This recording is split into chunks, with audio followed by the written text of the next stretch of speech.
오늘 말씀은요 24장 신명기 24장입니다. 1절부터 7절까지 내용입니다. 한 절씩 교독하고 시작하겠습니다. 1절 사람이 아내를 맞이하여 데려온 후에 그에게 수치되는 일이 있음을 발견하고 그를 기뻐하지 아니하면 이혼 증서를 써서 그의 손에 주고 그를 자기 집으로 내보낼 것이요. 그 여자는 그의 집에서 나가서 다른 사람의 아내가 되려니와 그의 둘째 남편도 그를 미워하여 이혼 증서를 써서 그의 손에 주고 그를 자기 집으로 보냈거나 또는 그를 아내로 맞이한 둘째 남편이 죽었다 하자. 그 여자는 이미 몸을 더럽혔은즉 그를 내보낸 전 남편이 그를 다시 아내로 맞이하지 말지니 이 일은 여호와 앞에 가증한 것이라. 너는 내 하나님 여호와께서 내게 기업으로 주시는 땅을 범죄하게 하지 말지니 사람이 새로이 아내를 맞이하였으면 그를 군대로 내보내지 말 것이요 아무 직무도 그에게 맡기지 말 것이며 그는 1년 동안 한가하게 집에 있으면서 그가 맞이한 아내를 즐겁게 할지니라. 사람이 맷돌이나 그 밑짝을 전당 잡지 말지니 이는 그 생명을 전당 잡음이니라. 7절 같이 읽겠습니다. 시작. 사람이 자기 형제 곧 이스라엘 자손 중 한 사람을 유인하여 종으로 삼거나 판 일이 발견되면 그 유인한 자를 죽일지니 이같이 하여 너희 중에서 악을 제할지니라. 아멘. 네. 오늘 그 내용을 좀 보도록 하겠습니다. 오늘은 이혼에 대한 내용과 또 가정을 보호하기 위한 하나님의 이제 그 배려들이 기록이 되어 있는데요. 먼저 우리 1절 읽고 시작하도록 하겠습니다. 1절 읽겠습니다. 시작. 사람이 아내를 맞이하여 데려온 후에 그에게 수치되는 일이 있음을 발견하고 그를 기뻐하지 아니하면 이혼 증서를 써서 그의 손에 주고 그를 자기 집에서 내보낼 것이요. 이혼에 대해서 지금 이제 가르치고 있는데요. 먼저 이혼 앞서 하나님이 인류에게 주신 최초의 제도고요. 지금도 정말 그 놀라울 정도로 위협을 받지만 어떻게 생각해 보면 놀라울 정도로 지켜지고 있는 규례인 결혼 제도부터 먼저 이해를 해야지 이혼에 대해서 하나님께서 주시는 말씀을 알 수 있습니다. 결혼 제도를 하나님 주시는 출발이 어디에 있습니까? 창세기 2장 18절에 보면 나오는데요. 한번 보도록 하겠습니다. 창세기 2장 18절입니다. 같이 읽을까요? 시작. 여호와 하나님이 이르시되 사람이 혼자 사는 것이 돕는 배필을 지으리라 하시니라. 자, 결혼의 출발은요, 하나님이 사람이 혼자 사는 것이 좋지 않다라고 선언하신 것에서부터 시작되어졌는데요. 여기서 하나님께서 보실 때 사람이 혼자 사는 것이 좋지 않다라고 이야기한 것이 아담이 하나님 따르는 최선을 다해서 만들었는데 자꾸 구석탱이만 찾고 자꾸 우울해하고 있고 그래서 왜 이런가 고민하다가 하나님이 뒤늦게 그 형광등처럼 이게 없구나 이렇게 된 게 아니에요. 여러분, 아담이 하나님이 처음 지었을 때 외로웠을까요? 안 외로웠습니다. 여러분, 결혼이요 외로움의 해결책이라고, 내 외로움을 결혼만 하면 해결될 것이라고 생각해서 결혼하지 마십시오. 착각입니다. 전혀 해결되어지지 않습니다. 아담이 외로워서 하나님이 만든 것이 아닙니다. 하나님께서 왜 좋지 못하다고 이야기했느냐고 하면 이것은 아담의 필요가 아니라 하나님의 필요였죠. 하나님은 삼위일체 하나님이십니다. 이 말은 무슨 말이냐고 하면 처음부터 하나님은 고독한 웅크리고 있는 조물주가 아니라 삼위, 서로 교제하는 하나님이라는 뜻이고요. 일체, 그 교제가 서로 막 시기하고 질투하고 다른 생각 가지고 있고 이런 게 아니라 완벽하게 하나 되어 있던 하나님이십니다.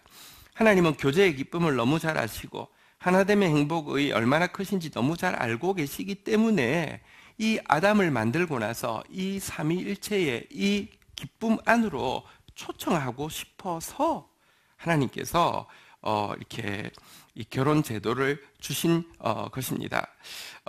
그런데요, 이 결혼 제도를 주실 때에 여기 분명히 이렇게 이야기하고 있죠. 한번 따라하겠습니다. 돕는 배필을 지으리라. 그래도 뭐 돕는 좀 그렇지만 배필 그러니까 배필을 짓는구나 이렇게 생각하지만 영어 원어에 보면 그냥 돕는 자 헬퍼라고만 되어 있습니다. 다시 말합니다. 여자친구 지었다는 뜻이 아닙니다. 파트너 지었다는 뜻이 아닙니다. 헬퍼를 지었다고 기록하고 있습니다. 사명을 돕는 자, 정확하게 이야기하면 이제 이후 삼위일체로 나아가는, 사실 또 인간은 범죄하게 될 것도 하나님 아시죠? 근데 범죄한 인간이요, 완전한 교제, 완전한 하나됨으로 나아가는 그 여정을 가게 될 것인데요, 그 사명을 돕는 자로 만드셨다는 것입니다. 결혼할 때 착각하지 마십시오. 누구랑 살면은 취미생활이 같고 또 이렇게 말이 통하고 그래서 제일 행복할까? 아니요. 성경에 보면 이제 부부 중에서 제일 케미가 좋은 부부가 나옵니다. 어느 부부인지 아십니까? 아나니아 삽비라. 완벽한 완전 하나입니다. 어떻게 말이 그렇게 똑같을까요? 여러분, 내 행복이 여러분 결혼의 목적이 아닙니다. 배우자를 주신 이유는요. 한번 따라하겠습니다. 옆에 배우자 있으면 한번 따라하겠습니다. 당신은 그 사명을 돕는 자입니다. 시작. 우리끼리 아무리 좋아도 그것이 하나님이 나에게 주신 궁극적인 사명을 방해한다고 하면 좋은 관계가 아니고요, 서로를 파괴시키고 있는 관계임을 분명히 알아야 합니다. 자, 이렇게 하시고 나서는요, 하나님께서 아담을 잠을 재워서 그 갈비뼈에서 하와를 취하셨죠. 우리 형제들 갈비뼈 몇 개인지 한번 세보셨습니까? 이쪽 그 한 개가 자매보다 작은 거 아시나요? 아닙니다. 그거 아닙니다. 네, 여러분 아닙니다. 그건 아니고요. 그리고 또 생각해 보십시오. 이제 그 외과 수술을 내가 했다고 해서 내 자손이 계속 하나씩 작게 태어난다고 하면 어떻게 되겠습니까? 네, 물론 성형 수술을 하면 자손이 비슷하게 나올 수는 있습니다. 지금 무슨 말인지 잘 모르셔도 됩니다.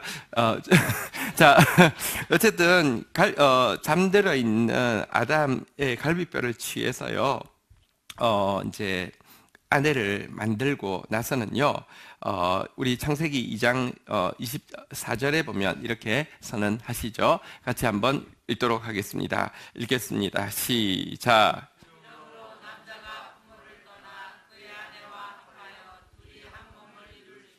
자, 이렇게 해서 결혼 제도가 주어집니다. 둘이 합하여 한 몸이 될 것이다 이랬는데요, 성경에 보면 이 둘이 합하여 한 몸이 되는 것에 대해서 에베소서에 보면요, 이 결혼 제도는 신비라고 이야기합니다. 에베소서 5장 31절부터 보면 이 둘이 합하여 한 몸이 되는 것이 신비라고 이야기를 하는데요, 자, 32절 한번 읽도록 하겠습니다. 같이 읽겠습니다. 시작. 이 비밀이 크도다. 나는 그리스도와 교회에 대하여 말합니다. 여러분, 가정은 최소 단위의 교회입니다. 두세 사람이 주를 고백하는 최소 단위의 교회입니다. 그러나 어떤 의미에서 둘이 온전히 하나가 우리끼리는 될 수도 못하지만 되었다 하더라도 이위일체입니다. 온전한 것은 삼위일체인데요, 이 속에 그리스도께서 오셔야지만 이것이 진짜 하나님께서 우리에게 주셨던 결혼 제도의 완성입니다. 그래서 이 비밀이 크도다라고 이야기를 하고 있습니다.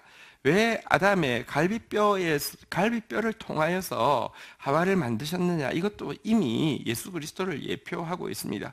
그리스도의 옆구리에 난 창자국을 통하여서 쏟아져 나온 물과 피를 통하여서 몸된 교회가 세워질 것에 대해서 예표하고 있는 것입니다. 이렇게 해서 결혼 제도가 생기고 나자 하나님은요, 이것이 이제 더 이상 둘이 아니고 하나라고 이야기하시고요. 한번 따라하겠습니다. 여러분들 결혼하신 분들은 다 기억할 거고요, 결혼할 사람들도 기억하십시오. 서약 시간에 이런 말이 있습니다. 한번 따라하겠습니다. 하나님께서 짝지어 주신 것을 사람이 나누지 못할지로다. 하나님께서 짝지어 주신 것 사람이 나누지 못한다, 이렇게 이제 선언하는 결혼 제도가 처음으로 시작되었는데요. 이런 결혼의 결과가 무엇이냐? 우리 창세기 2장 24절 읽었는데요. 25절 같이 한번 읽도록 하겠습니다. 25절 같이 읽겠습니다. 시작. 아담과 그의 아내 두 사람이 벌거벗었으나 부끄러워하지 아니하니라.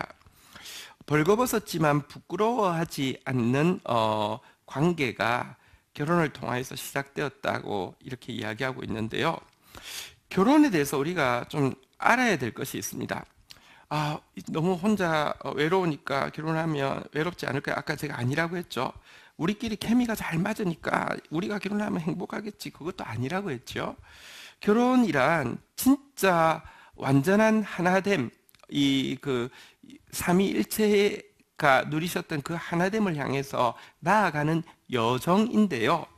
그런데 이 결혼이라는 것이 우리가 한 몸됨을 이루어야 한다는 명분이 아니라 하나가 되었다는 선언이라는 사실을 대단히 인식할 필요가 있습니다.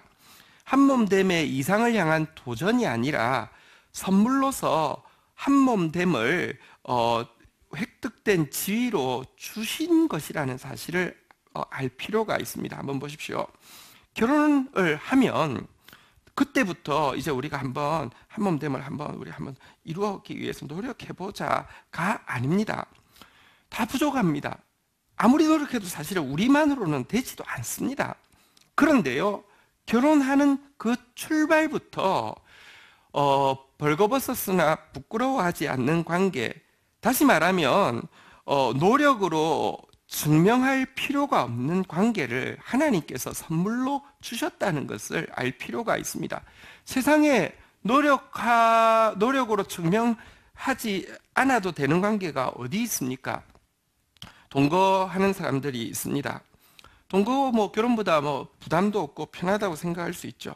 그러나 끊임없이 내가 너 파트너로 괜찮다는 사실을 노력으로 증명하지 않으면요, 언제 그 관계가 끝날지 모릅니다.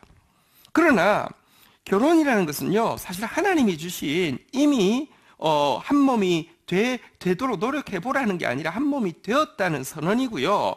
하나님께서 이 한 몸의 지위로 주셨기 때문에 부끄럽지 않은 관계, 다시 말하면 은혜의 관계가 결혼이라는 것입니다. 왜 인간이 아담이 하와 언제 봤다고 벌거벗었으나 부끄럽지 않을 수 있었습니까?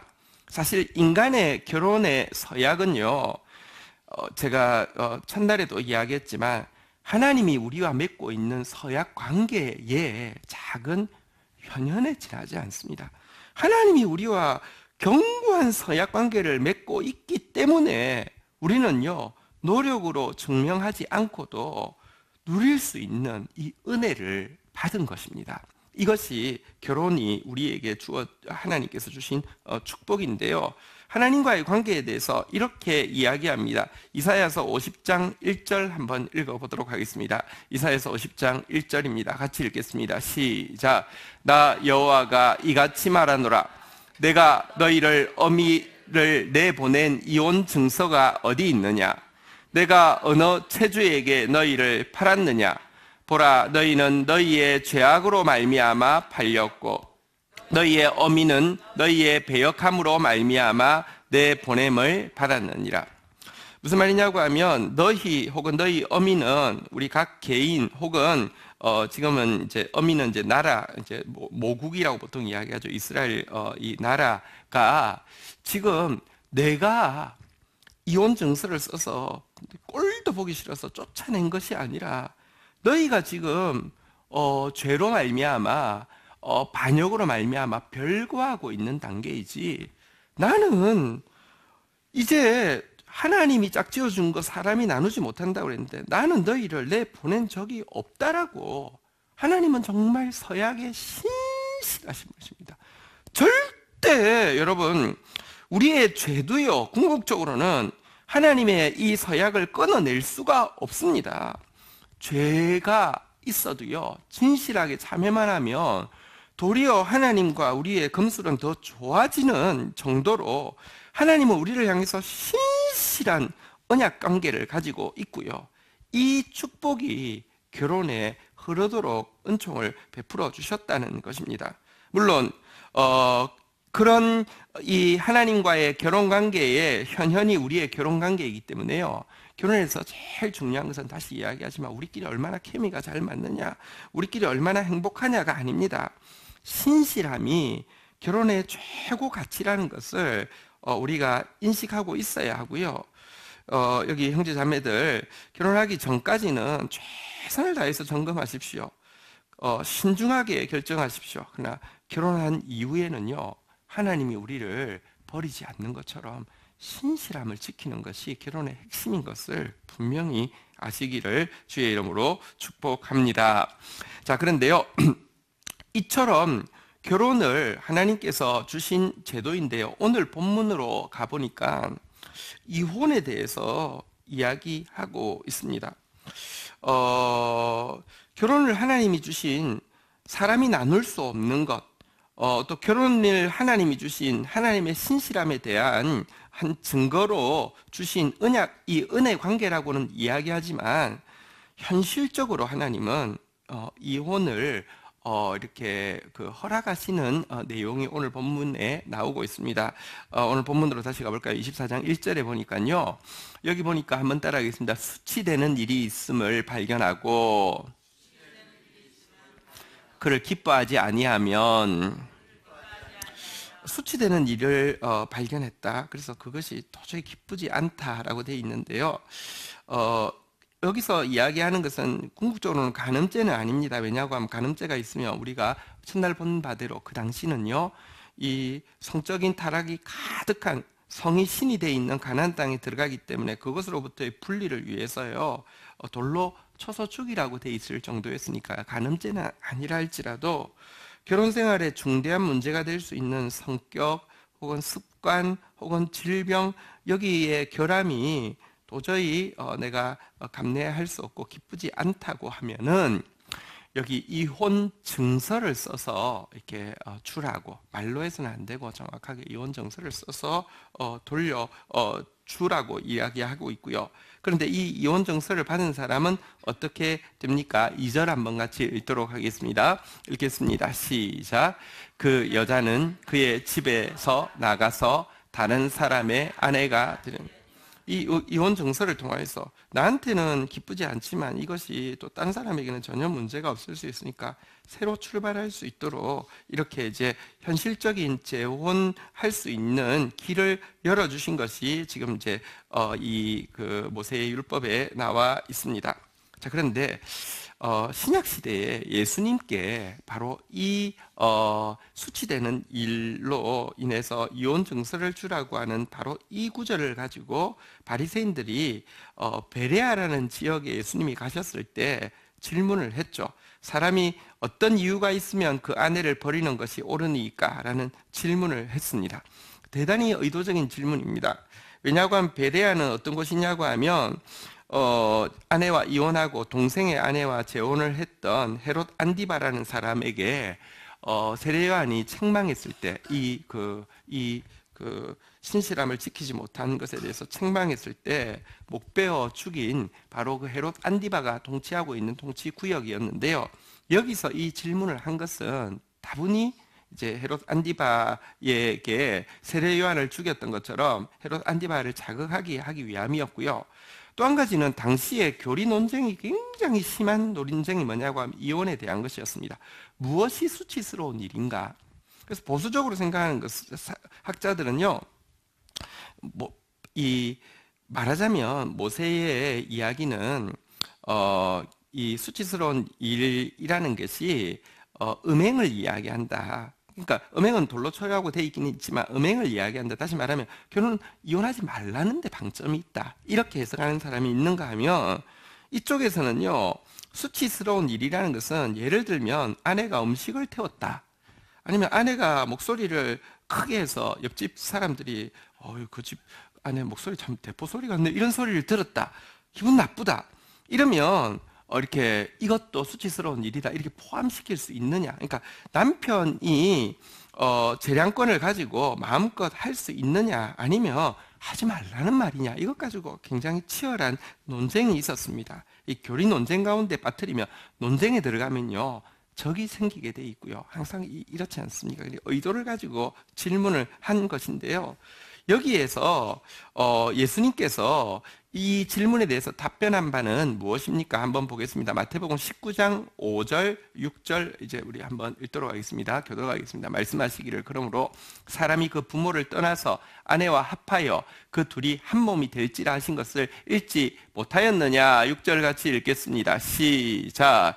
그런즉 이제 둘이 아니요 한 몸이니 그러므로 하나님이 짝지어 주신 것을 사람이 나누지 못할지니라 하시니 예수님은요 이 결혼 관계는 사실은 이제 삼위일체를 향해서 나아가는 이 여정이고 배우자는 이 사명을 돕는 이렇게 헬퍼고 그리고 이 여정의 핵심은 신실함에 있기 때문에 하나님이 짝져 주신 거 사람이 나누지 못한다고 라고 이야기를 했죠.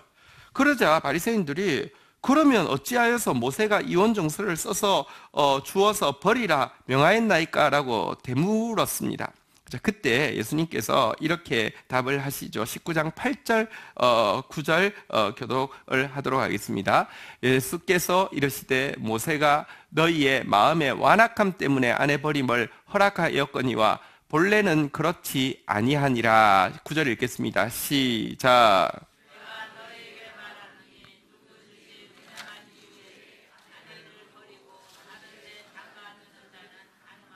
예수님께서는 모세의 뜻은 모세가 이 이야기한 참 뜻은 이혼하지 말라는 데 방점이 있는 것이지 이혼하라는 것이 아니고 음행 외에는 버리지 말라 이렇게 예수님께서는 명시적으로 이야기하셨습니다. 이 이유는 실은요. 그러면 지금은 우리가 크리스찬이 이혼하면 안 됩니까? 여러분 일단 신실함을 지키는 것에 대해서 최선을 다하셔야 합니다. 그런데 이혼할 수 있는 경우들이 있습니다. 예를 들어 폭력이랄지 아니면 중독이랄지 아니면 당연히 음행은 여기 나와 있으니까 음행이랄지 이혼할 수 있습니다. 그런데 예수님께서는 왜 이렇게 이것 외에는 절대 이혼하면 안 된다라고 이야기하셨을까요? 조금 텍스트를 좀 더 읽어보도록 하겠습니다. 10절 이어서 볼까요? 10절 같이 한번 읽도록 하겠습니다. 읽겠습니다. 시작.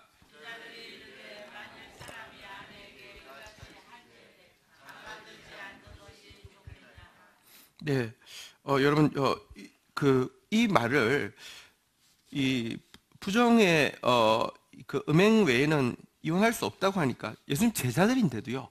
아이고 제자들이 대부분 다 결혼했었잖아요. 그죠? 아이고 차라리 장가 안 들 걸 그랬어. 이렇게 지금 이야기를 하고 있습니다. 이것은요 당시 사회 분위기가 얼마나 이혼을 쉽게 하게 하는지 남자들 뜻대로 이혼을 쉽게 하고 있었는지에 대한 반증이 됩니다. 이것 때문에 예수님께서는 원래 의도도 사실은 이혼하지 말라는 것이고요. 모세가 허락했습니다. 여러분 사실은 이렇게 그것은요 하라는 데 방점이 있는 게 아니라 최대한 하지 말되 약자를 보호하기 위해서 또 혹은 아내를 함부로 말 한마디로 내버리지 못하도록 문서화시키게 되었고요. 문서화시킨다는 데는요 조건이 있습니다. 여러분 건강한 국가들은요 모든 나라에서 이혼에 대해서 결혼 제도가 지금도 유지가 되고 있고요. 그래도 결혼한 사람의 이혼에 대해서는요 건강한 국가들의 대부분은 유책 사유가 있는 배우자에게 재산을 위자료로 주도록 지급하도록 되어 있습니다. 몇 프로 정도 주는 게 통례일까요? 우리나라 통례는 보니까 3분의 1을 위자료로 주는 것으로 되어 있네요. 이번에 미국에서 베이조스 이혼한 거 아시죠? 아마존 창업주. 그래서 얼마를 줬냐고 하면 4분의 1 재산을 주어서 40조를 주었습니다. 바람을 피워가지고 40조 했는데, 근데 이게 하나님께서 이혼 제도에 대해서 모세를 통하여서 결혼 제도를 세우신 하나님께서 이혼에 대해서 이야기하신 이유는 일단 이혼하라는 게 아니라 최선을 다해서 이혼하지 않되 이혼할 수밖에 없는 상황이 되었을 때 약자를 보호하고 또 함부로 이혼하지 못하도록 문서화하고 보호하게 하는데 방점이 있는 것을 볼 수 있습니다. 어쨌든 여러분, 우리가 이 결혼에 대해서 신중하고 그러나 결혼을 하고 나서는 정말 신실해야 된다는 것을 분명히 잘 보여주고 있는데요.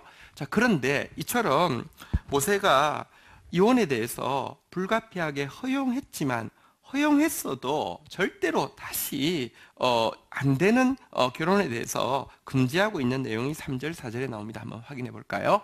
교독하겠습니다. 그의 둘째 남편도 그를 미워하여 이혼 정서를 써서 그의 손에 주고 그를 자기 집으로 내보냈거나 또는 그를 아내로 맞이한 둘째 남편이 죽었다 하자. 4절 같이 한번 읽도록 하겠습니다. 읽겠습니다. 시작. 그를 보낸 전 남편이 그를 다시 아내로 맞이하지 말지니 이 일은 여호와 앞에 가증한 것이라. 너는 내 하나님 여호와께서 내게 기업으로 주시는 땅을 범죄하게 하지 말지니라. 자, 한 가지 금지하고 있는 것은 한번 이혼한 아내를 다시 취해 드리는 것에 대해서는 금지를 하고 있습니다. 이건 뭐겠습니까? 한편으로는 다시 한번 아내 한번 버리고 나면 다시는 데려올 수 없습니다. 이것은 경솔하게 버리는 것을 방지하기 위함이고요. 또 한번 생각해 보십시오. 버리면 이 사람 살다가 또 뭐 헤어지면 또 나도 이러면요. 말하자면 정말 이름도 더럽지만 어쨌든 그 뭐 부부 교환하는 거와 마찬가지가 됩니다. 애굽 당시 그들이 출애굽받은 애굽 사회나 들어갈 가나안 사회에서는요. 공공연하게 아내를 서로 맞바꾸는 이런 풍습이 있었는데요. 이것을 워낙 차단하기 위한 것으로 보입니다. 현재 여러분 그 이슬람 국가들에서는요. 이혼이 쉬울까요? 어려울까요? 남자의 뜻에 의해서는 얼마든지 쉽습니다. 말 한마디로도 이혼할 수 있습니다. 그런데 이슬람 법을 조금 더 철저하게 지키느냐 아니면 이렇게 그 좀 과격하게 지키느냐 온건하게 지키느냐에 따라서 수니파, 시아파가 나눠지는데요. 시아파에서는 원칙상 결혼하지 않은 사람과의 성관계가 이렇게 그 막혀 있다 보니까요. 시아파에서 결혼하지 않은 사람과 성관계를 가지면 감옥에 가게 됩니다. 그래서 이들이 만들어낸 제도가 있습니다. 뭐냐고 하면 원데이 메리지라고 해서 하루짜리 결혼이 있습니다. 춘부한테 가서 잠시 의식을 합니다. 아내로 맞이합니다. 하고 나서 성관계를 가지고 나서는 나가 하면 이혼을 하면 되는 것입니다. 그러니까 이거 사실은 그러니까 이게 율법주의라는 것은 이렇게 더러운 겁니다. 그러니까 율법주의라는 것은 잘 지키는 것 같지만 사실은요 자기 할 거 다 하면서 교만까지 부추기는 것이 율법주의죠. 이것 방지하기 위해서 이와 같은 것은 절대로 해서는 안 된다라고 이야기하고 있는데요. 이 이야기는 사실 예레미야 3장 1절에 보면 하나님께서 이 이야기를 인용해서 이런 말씀을 하십니다. 이 제도의 의미는 무엇일까? 여러분 한번 우리가 이혼을 했는데요. 제가 그런 경우를 봤습니다. 부부가 살다가 이혼했어요. 이혼했는데 그냥 어쨌든 뭐 다행히 남편도 따로 살았고 아내도 그냥 따로 살았는데 그러니까 뭐 결혼한 건 아닌데 나중에 살아보니까 니만한 사람 없었어. 우리 다시 합치자 해서 합쳤어요. 그러면 돼요 안 돼요? 그거에 대한 이야기일까요? 사실 이 율법을 주신 의도는 예레미야 3장 1절에 잘 나옵니다. 같이 한번 읽도록 하겠습니다. 읽겠습니다. 시작. 그들이 말하기를 가령 사람이 그의 아내를 버림으로 그가 그에게서 떠나 타인의 아내가 된다 하자 남편이 그를 다시 받겠느냐? 그리하면 그 땅이 크게 더러워지지 아니하겠느냐 하느니라. 내가 많은 무리와 행음하고서도 내게로 돌아오려느냐? 여호와의 말씀이니라. 이게 무슨 말입니까? 아까 이런 식의 아내를 막 바꾸거나 아니면 원데이 메리지 같은 정말 이런 일들, 악한 일들을 방지하기 위해서 한번 이렇게 그 이혼한 관계가 다시 재혼하는 것을 막았다는 이야기를 하나님께서 하시면서 네가 많은 무리와 행엄하고서도 내게로 돌아오려느냐라고 이스라엘에게 반문하고 있습니다. 무슨 말이냐고 하면요. 이스라엘은 하나님 남편이신 하나님을 배반하고 아무런 가책도 없이 뻔뻔하게 죄 짓다가도요, 은혜가 떨어져서 이른 비 늦은 비가 떨어지고 나면요, 일말의 수치심도 없이 하나님께 되돌아와서는요, 하나님을 향해서 지금 시간에서는 다 읽지 못하지만 그 다음 구절에 보면 나의 아버지여, 나의 아버지여, 나의 청년 시절에 보호자시오니 노여움을 한없이 계속하시며 끝까지 품으시겠나이까, 뭐 용서하소서, 뭐 은혜를 베푸소서, 뭐 이런 기도를 하고 있습니다. 이것에 대해서 하나님께서 너희가 그렇게 뻔뻔하게 범죄하고도 또 내게로 돌아오겠느냐라고 이야기하고 있는데, 이 말은 돌아오지 말라는 말이 아니라 진실로 참회하고 돌아오라는 말이죠. 정말로 자기 죄에 대해서 철저하게 인정하고 지식적으로 그것에 대해서 무겁게 고통하고 감정적으로, 그리고 그것으로부터 돌아서기를 철저하게 결단하는 의지를 가지고 나에게 돌아오라는 말이지, 이 돌아오지 말라는 말은 아니잖아요. 아까도 보았지만 하나님은 네가 아무리 범죄해도 나는 너 집에 가서 한번 서류 찾아봐. 이혼 증서 있는가? 나 이혼 증서 준 적 없어. 네가 별거하고 있는 거야. 진실로 회개하기만 하면 언제든지 받아들일 준비가 되어 있으니까 회개하라는 것에 하나님의 말씀에 방점이 있는 것입니다. 어쨌든 이 이혼 제도를 통하여서 하나님께서 우리에게 세우신 결혼 제도가 무엇인지를 거꾸로 성경 전체는 잘 보여주고 있고요, 하나님이 우리와 맺고 있는 이 언약 관계가 얼마나 놀랍고 신실한 것인지 잘 보여주고 있습니다. 이어지는 5절부터의 내용은요, 가정을 세우시는데 그치지 않고 그 가정이 지켜지도록 하기 위해서 하나님께서 율법으로 얼마나 세밀하게 배려하고 있는지 한번 보여주고 있습니다. 같이 한번 5절을 읽도록 하겠습니다.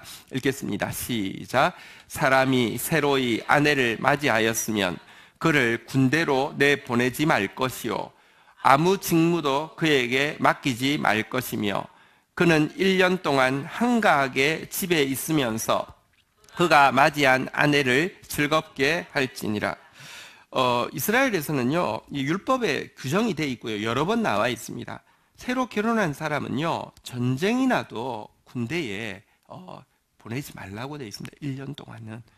왜냐고 하면, 여러분 결혼을 하자마자 만약에 가정을 떠나게 된다고 하면 이 부부의 이 관계가 사실은 형성되어서 진짜 이렇게 안정해지는 것을 깨트리는데 얼마나 큰 이렇게 위협 요소가 되겠습니까? 그래서 고대 시대의 전쟁은 모든 것을 다 빼앗아갈 수 있는 것인데도 결혼하고 나서 1년간은 군대에 보내지 말라고 했습니다.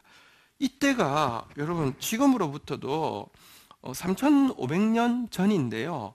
여러분 요즘도 제가 당해봐서 아는데, 제가 결혼한 지 4개월밖에 안 됐는데 영장 나와서요, 근데 아기가 생겼어요.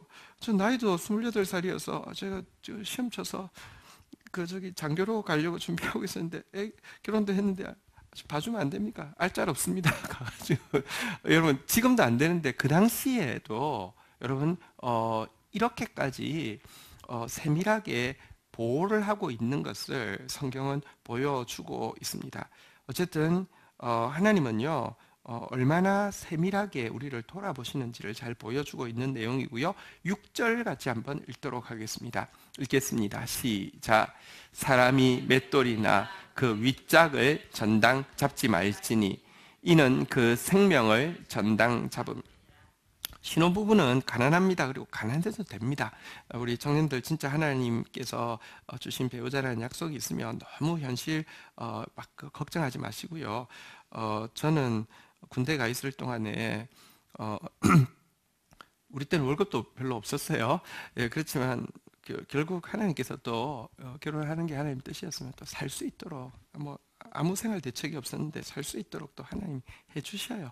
그런데요, 결혼하고 나면 초창기에 가난할 것입니다. 자, 그런데요, 가난한 이 신혼부부에게서 맷돌을 전당을 잡거나 돈이 하나도 없으면 맷돌을 전당을 잡거나 아니면 맷돌 중에서 맷돌 어떻게 생긴 거 아시죠? 밑짝이 있고 윗짝이 있습니다. 근데 한 짝만 없어도 못 쓰잖아요, 그죠? 윗짝만이라도 전당 잡거나 이러지 말라는 것입니다. 경제적인 어려움으로 가정이 파괴되어지지 않도록 최소한의 먹고 살 수 있을 정도는 보장을 해주라는 내용이 이 규례에 담겨 있는 내용이고요. 7절 한번 읽도록 하겠습니다. 같이 읽겠습니다. 시작. 사람이 자기 형제 곧 이스라엘 자손 중 한 사람을 유인하여 종으로 삼거나 판 일이 발견되면 그 유인한 자를 죽일지니 이같이 하여 너희 중에 악을 제할지니라. 여러분, 이제 아이가 태어나고 나면요, 사실은 이제 부모에게서 가장 큰 충격은, 예를 들면 아이가 유괴를 당하거나 아니면 인신매매를 당한다고 하면 그것은 정말 가족에게 정말 씻을 수 없는 고통을 주는 것이죠. 이런 건수에 대해서는요, 당시 계속 이야기하지만 당시는 세상이 고대 노예제 사회이기 때문에 사람이 물건이기 때문에 어떻게 잘해서 파는 것에 대해서 되게 익숙한 사회일 수 있습니다.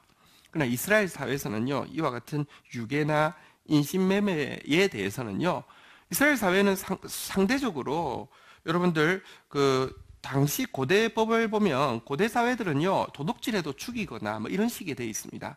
그런데 이스라엘은 사실은 이 사형은요, 하나님과의 관계되어진, 그러니까 의미 있는 부정 외에는 최대한 절제되어지고 있는데요, 인신매매에 대해서는, 유괴에 대해서는 사형을 취하게 함으로 말미암아 이런 일이 일어나는 것을 방지하고 있는 것을 보여줍니다. 이것 역시 하나님께서 세워주신 이 공동체를 하나님께서 세밀하게 보호하는 배려인 것을 잘 보게 됩니다.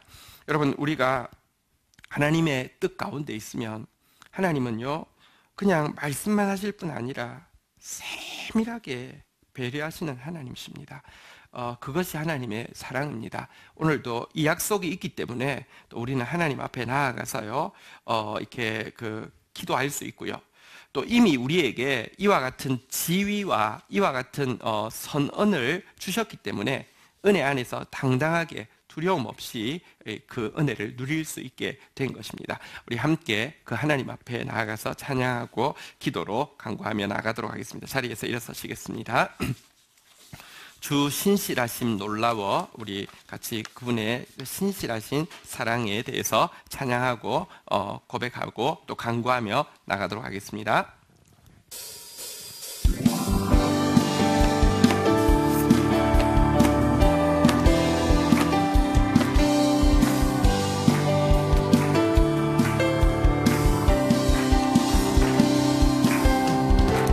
주 신실하심 놀라워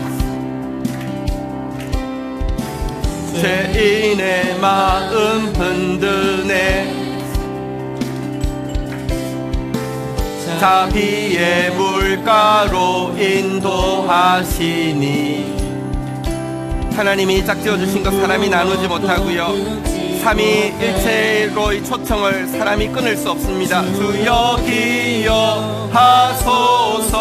주 백성 주녀들 신실한 주님의 약속. 주여 기여하소서.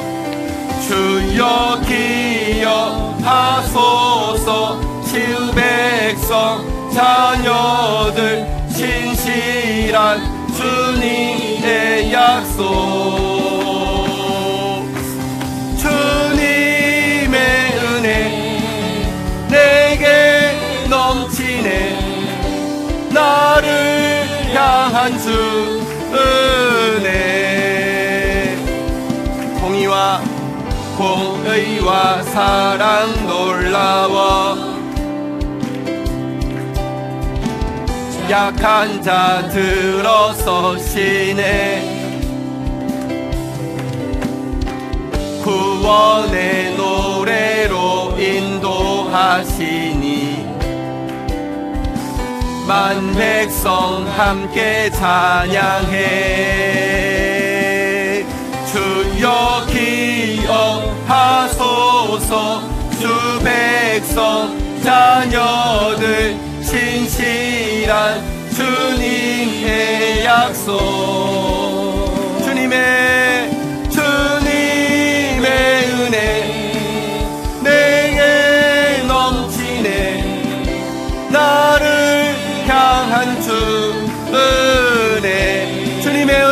옆 사람 보면서 네게 넘치네 주님의 은혜 내게 넘치네 게 넘치네 너를 향한 주 은혜. 할렐루야. 우리 시간 같이 한번 기도로 하나님 앞에 나아가도록 하겠습니다. 결혼 제도를 세워주신 하나님에게서 그 신실하심이 얼마나 큰지를 보게 됩니다. 또 그 신실하심에 우리의 가정이 세워질 수 있습니다. 또 하나님께서 얼마나 은혜로 여러분 노력할 필요 없이 증명할 필요 없이 거저 누릴 수 있도록 허락하여 주신 은혜가 우리의 삶에 얼마나 많은지 되돌아보게 됩니다. 얼마나 세밀하게 우리를 지켜주시는지 눈동자처럼 보호하시는지도 우리가 보게 됩니다. 그 하나님께 감사하며 그 하나님의 약속이기 때문에 의의 열매가 가득하리라 우리가 부르짖을 수 있으며 그 하나님 닮아서 신실한 사람 되어지게 해달라고 우리 같이 주신 말씀 붙잡고 주의 이름 3번 크게 외치고 기도하며 나가도록 하겠습니다. 같이 기도하시겠습니다.